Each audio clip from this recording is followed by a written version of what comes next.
नमस्कार, मी पंजाब डक हवामान अभ्यासक मुक्काम पोस्ट गुगळी धामणगाव तालुका शिल्लोड जिल्हा परभणी। पण परत एक शेतकऱ्याने आणखीन एक अंदाज घ्यायचा।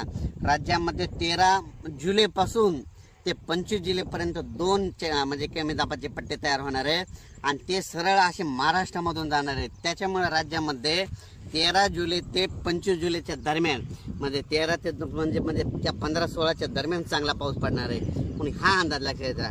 सर्व शेतकऱ्याला सांगायचं की राज्यामध्ये काय असतं की दरवर्षी जूनमध्ये पाऊस पडल्याच्या नंतर एकदम एक महिना पाऊस येत नाही, पण यावर्षी तशी परिस्थिती राहणार नाही। जुलैमध्ये देखील सारखा पाऊस चालू राहणार। आज या भागात पडके, उद्या त्या तालुक्यात पडके, परत दिसत्या, पण चालू राहणार। एकदम पिकं सगळ्या शेतकऱ्याचं राहणार नाही।